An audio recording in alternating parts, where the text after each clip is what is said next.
symbols and marking or sign.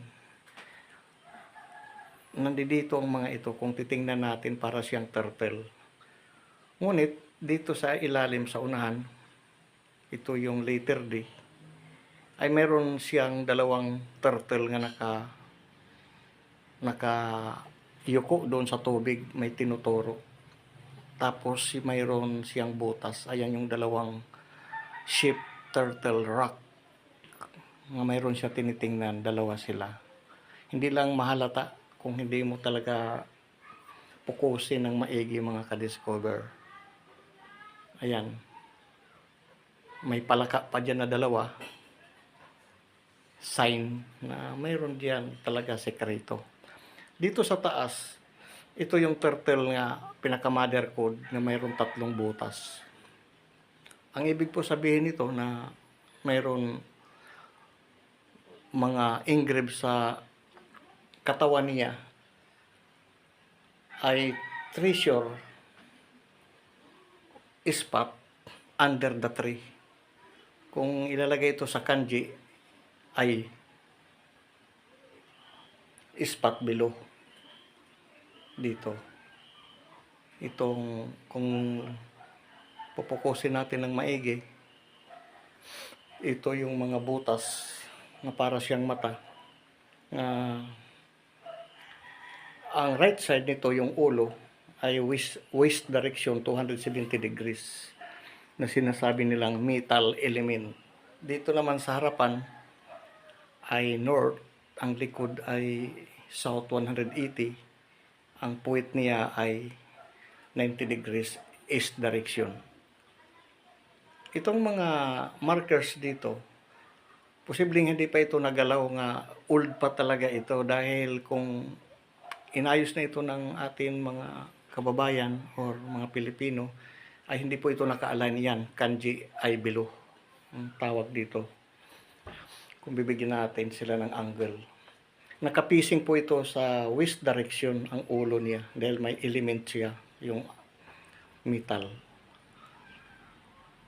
Nga isa itong treasure site or doon sa puno ng Kalatsutsi ang tinuturo sa turtle ship rock na ito. Ito mayroon siyang counter na ito pot markers, nga ang tinuturo nitong pot marker ay direkta sa turtle ship rock doon 8 meters. Sa ating pag-analyze or pagdidecode ay ang tawag dito ay parang creek creek or artificial spring. Mayroon siya dito engrave nga smiley. Tinuturo doon papunta sa pot markers. Itong mga holes markers sa bato ay mga direction ito papunta sa target spot. Dito mayroon pyramids sa puno ng old tree na Kalatsutsi. Itong puno ay butas-butas or may mga engraved na holes nga direct sa ilalim. Kung makikita natin ay bukol-bukol, ay may katandaan na talaga itong image na punong kahoy na atin ngayon nakikita. Direct down, ngunit parang siyang papunta sa dulo ang tinuturo ng butas. Kung makikita natin, ito ay naka-letter B, inverted 3, na may pagkatanda na talaga kung titingnan natin ng maigi. Dito yung holes direction pababa ay posible nga isa itong markers. Kung kalikasan po ito ay hindi po siya pahaba ang kanyang shape, nga para siyang heart nga ang tinuturo papunta doon sa dulo ng punong kahoy na ito. Na dito mayroon letter C, ay ang ibig sabihin. Magandang araw po sa ating lahat, lalo na sa atin manonood sa munting channel sa YouTube. Kumusta po lahat? Sana nasa mabuti kayong kalagayan. Ang atin ngayong makikita o representasyon ay itong puno ng kahoy, artificial spring water dito sa paligid. Ito ay lugar na na-occupied noong kapanahonan ng World War II. Dito makikita natin gumawa tayo ng skits at i-share natin ng kaunti sa mga mahilig po sa treasures hunting.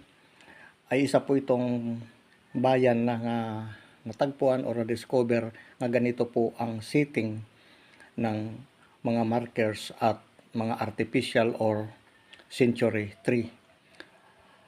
Ang ating ngayon direction ay naka-orientation tayo ng north, south, east to west, 360 degrees. Dito sa atin makikita, may isang plaza or lugar na mayroon puno. Ang tawag dito ay Kalatsutsi at artificial spring.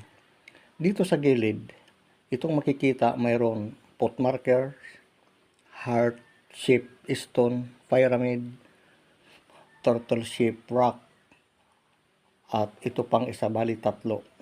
Itong unahin natin ito na artificial spring water ay meron po ito siya mga breakers. Sa atin po pananaliksik kaunti ay naabutan pa po ito ng World War II. Bago ang Japanese ay nauna na dito ang mga Kastila sa lugar ng itong plaza. Dito kung makikita natin ay ito yung highway. Nag-crossing letter Y, tapos dito letter Y. Diretso po. Dito yung plaza. Kaya ito ang atin ngayon na sketch map na possible na ginamit ito or binaunan ng kanilang mahalagang mga wealth or sinasabing mga treasure. Sa ating pagpapatuloy, dito po itong puno, unahin natin, ay meron siya butas direkta sa tagos sa ilalim, down. Ngunit itong butas ay meron po siyang parang arrow papunta dito. Naka-inverted itong puno, may siyang letter C. Nga sa markers na mga decoding or hunters ay ang tawag dito ay down, under the tree. Dito nagkaroon sila ng butas na bago lang nilagyan nila ng basurahan, pero may purpose yun. Nagpapasalamat tayo kung nakuha nila. Sana matipan tayo nila na kahit man lang text or tawag doon, message sa atin munting channel, o magkaroon man lang ng comments nga na recover, kasi binutas po ito ng matagpuan ay lalagyan ng basurahan dito sa under. Naka-inverted itong kahoy na Kalatsutsi. Karamihan sa pananaliksik ang Kalatsutsi ay mayroon na yata recovery sa iba pang mga hunter. Maliban dito, itong Kalatsutsi ay mayroon siya artificial spring. Ito, mayroon siya stopper, papunta siya dito parang ladderized na may purpose, possible ito na ginawang site marker treasure. Pagpasensya na itong drawing natin ay medyo masyado hindi klaro, pero ito yung atin ngayon himay-himayin. Dito sa puno, ito ang prospect na nakuhaan, at saka dito, gilid ng highway. At hindi man pa basta-basta magbutas dahil lang isang bayan ay mayroon silang lagayan ng mga basurahan. Pero nandoon na ito na atin ngayon prospect nga topic possible. Kung makikita natin mga ka-discover, ay itong mga markers ay ganito ang setting nila, paikot. Meron heart shape, papunta dito, pyramids, 2 meters, papunta sa puno, may butas po ito dito. Ang tinitingnan dito ay itong right foot or foot marker, hindi maklaro ito. At saka markers, dahil para siyang baliktaran, pwede right foot, pwede left foot. Ang tinuturo naman papunta siya dito sa norte ay ito naman na turtle ship rock. Ito naman turtle ship rock papunta dito sa nabutasan, dito naka-inverted na kahoy sa dulo. Dito sila, ito ang tinuturo, mga 10 meters. Ito namang artificial, itong pinaka-center na water spring ay meron po dito dalawang turtle ship na naman na nakaturo dito sa ilalim ng tubig na artificial. Dito tinuturo itong dalawa. Pero ito yung mother code. Posible nga meron pa sila dito na sinadya talaga ito ay artificial na nung kapanahonan. Pero ginamit ng World War II siguro, possible. Ito ang na-discover natin paikot na ang pagkasiting ng mga stone rock ay kakaiba. Kung tayo yung mga Pinoy or mga Pilipino ay hindi ganito yung pagkalagay. Kung nagalaw man ito, hindi naka-align ng degrees. Kaya sa atin sa bayan ay titingnan-tingnan mabuti natin hanggang ma-discover. So para na po yan sa mga iba na kanilang gagawin. Importante na share natin ito, nakita na ganito pala yung setting.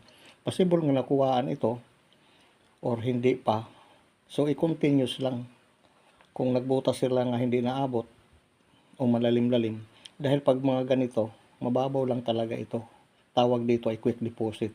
Sureball talaga kasi nasa libro po ito ng code ng treasure symbol markers ng Japanese book treasure. Dito itong butas, kung dito tayo magbubutas, wala talaga X ang tawag dito. Dahil itong butas, kung makikita natin pahaba siya, ang tinuturo dito sa dulo. Possible talaga nga ito ay markers. Kung magbutas lang ito sa nature, ay hindi po ito parang nakapahaba. Mga ka-discover. Dito pag-analyze. Continuous. Pag mayroon kayo makakita mga ka-discovered or sa mga katiit sa inyong lugar na mayroon puno, ay possible na nalagyan din. Pero hindi talaga masyado, kaya di man natin nakita, pero nagbutas sila dito. Binalik lang natin. Dito, para siyang yugo, ay under talaga. Ito ang atin ngayon, parang legit kasi sabi pa ay mayroon siyang dulo papunta dito. 5 meters mula rito sa butas, sa dulo, 5 meters. Dito, mayroon naman dito sa ilaw, yung brake, yung sa poste, nahukay na rin ito. Bali dalawa ang nahukay. Maswerte yan kung natagpuan nila. So prospect man lang natin. Pero ito talaga yung target dito sa dulo. Naka-inverted na puno. So ito lang, mahaba nata ang videos natin sa ating pagtatapos. At ito yung reference natin na kanorte. At ito yung mga counter markers papunta dito sa puno. Turtle, mayroon pa dito dalawa. Wala pa man dito tayo sabi pa impormasyon dahil nga ay nadaanan lang natin, pero ito makita talaga. Tapos itong right foot papunta sa turtle, inulit lang natin, papunta dito sa target. Itong puno na ka-inverted, ito yung code 5 na spring water artificial noong kapanahunan. At ito po yung daanan naka-letter Y. Ito yung reference. So sa ating pagtatapos, marami po salamat sa panonood sa ating munting channel sa YouTube. At huwag makalimot mag-subscribe. At God bless. Bye-bye.